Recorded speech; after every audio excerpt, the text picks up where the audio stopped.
nyo pa yung area na yan. Yan po ang view ng beach.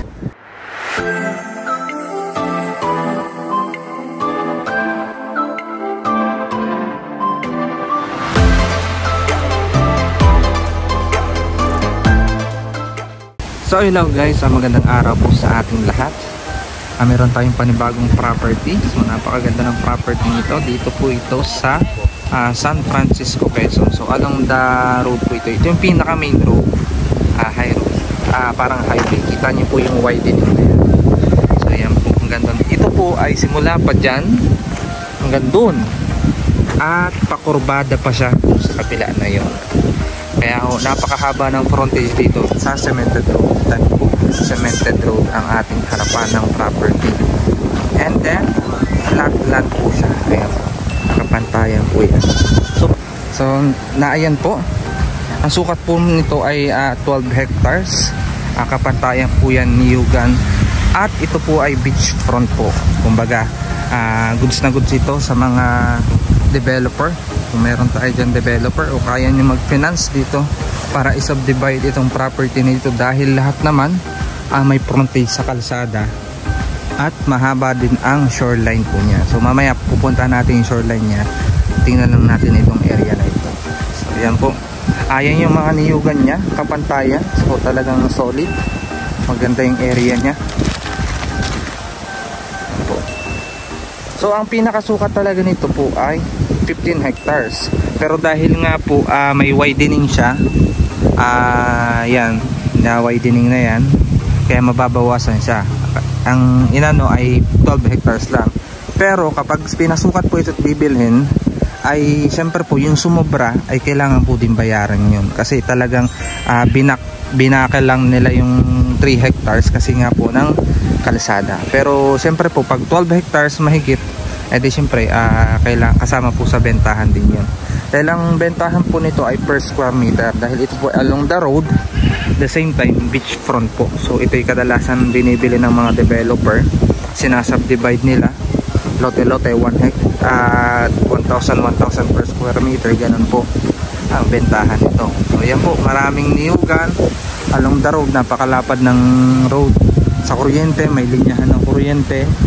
Sa tubig, meron din po. Maganda ito. Pupuntahan po natin yung sa shoreline naman niya. Ito nga po sa loob, may pathway na din siya. Ayan po. Ayan, may pathway na din siya sa loob. Kaya accessible pa yan. Hanggang dun pa yan. Sa kita niyo po, inaayos pa yung road na yun nandun.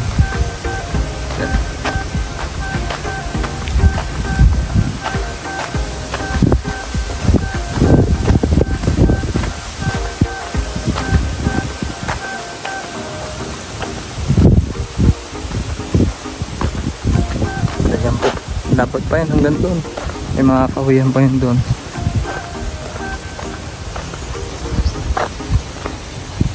Ang ganda ng pagkakalagay ng mga niyog niya, oh. Talagang walang papangin. Napapansin ko lang medyo parang medyo pababa siya doon sa bahagi na yun kasi shoreline na doon.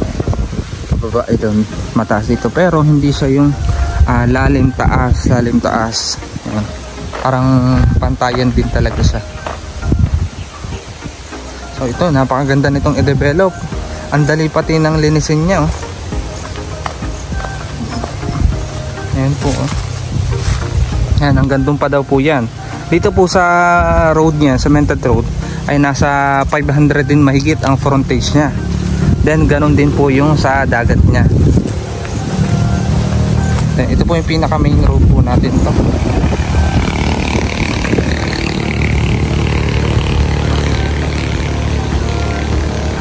Pinaway din nila. So ngayon po papunta tayo ngayon sa beach harapan po. Ayan. Medyo slopey lang siya dito, mas mataas sa bahagi doon. I-slope lang siya ng konti dito kasi buhangin naman na ito. Ayan. Yan yung sukal niya. Yung mga tanim niya pati dito ay parang mga ganito lang. Yung mga puno madaling linisin, hindi kagaya po ng aroma. Meron po kasing aroma Yung mga ibang beach, aroma ang sukal niya. Ito po ay ganyan lang, parang tanim na ano, may mga prutas na iwan po. So ito na po yung ano, lapad po ng ano niya, ng buhangin, hanggang dyan buhangin na. Ayan po, kita niyo ba yung area na yan? Yan po ang view ng beach. Meron pa po itong rock formation, papakita ko sa inyo. Kaya napakaganda na talaga nitong area na ito. Bibihira na po yung ganitong beach na available dito sa Quezon. At sa kuryente po, may postehan dito na ayan po yung linya ng kuryente. Kaya kung may linya, may makukunan ng linya ng kuryente dito sa property. Yan, punta natin. Ayan po.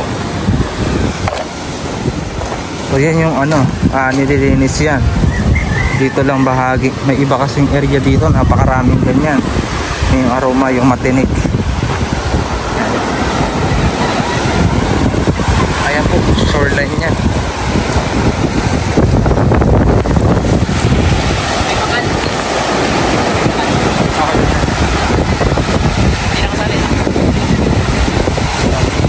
Simula po dito na, ayan, ganito yung kanyang shore. Ayan po, linisin lang talaga.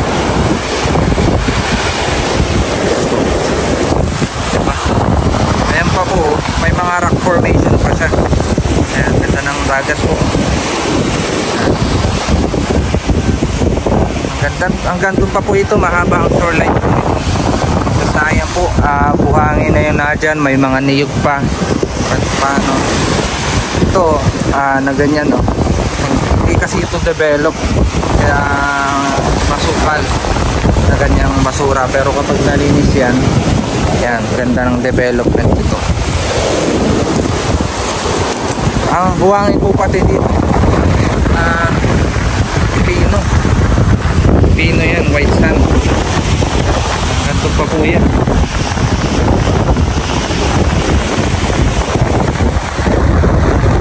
Tapos ito yung sinasabi ko po sa inyo na yan, yung parang rock formation yan. Ganda ng rock formation na yan.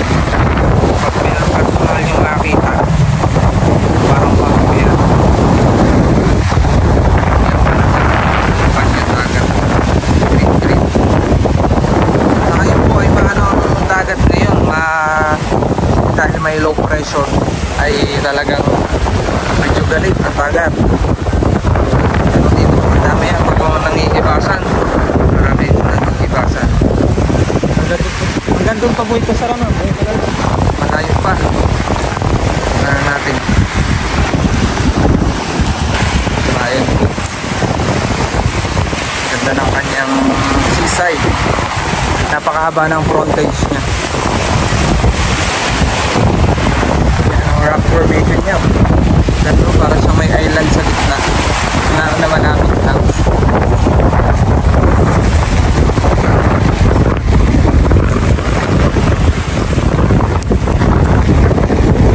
Kaya po madami nang iisla dyan. Gandun pa po. Sa kabila pa doon, ano, sir?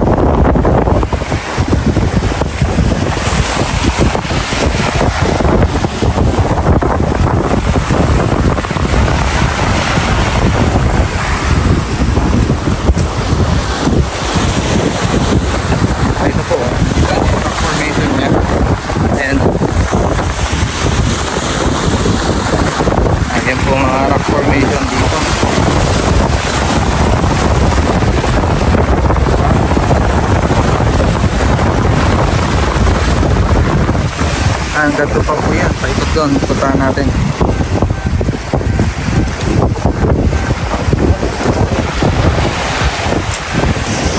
So na ito po, sako pa rin ito ng beach front po. Kaya talaga napakahaba ng frontage niya sa dagat.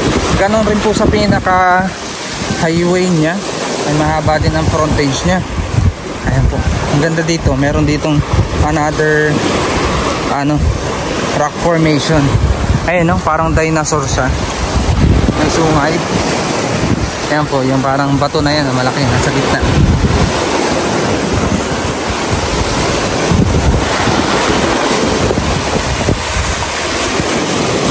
buhangin ito kapag hindi maalon na ganito, bumababa yan hanggang dyan. Ngayon po pinapayat ng alon. Ayan. Ayan pala, ang ganda oh.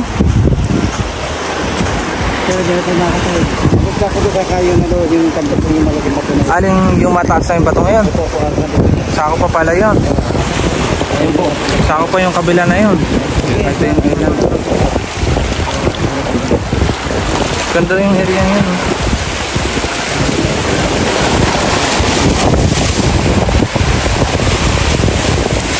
Ito yun. Ayan o, buhangin dun. Ganda dun o. Ayan o.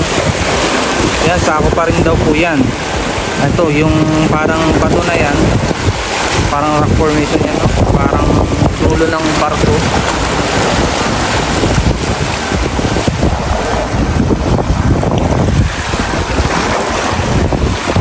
Ganda.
Kung nagustuhan niyo po itong property ito, i-message niyo lamang po ako sa aking number. Available po yan sa WhatsApp at Viber. O kaya naman sa aking Facebook account, Peter Porrebecacion-Ulayaw. At huwag niyo rin kalimutan mag-subscribe para lagi po kayong updated sa aking mga bagong upload na property. Baka sa kasunod na upload ko, ayun ang farmland na hinahanap mo. Yun lang, maraming salamat sa panonood.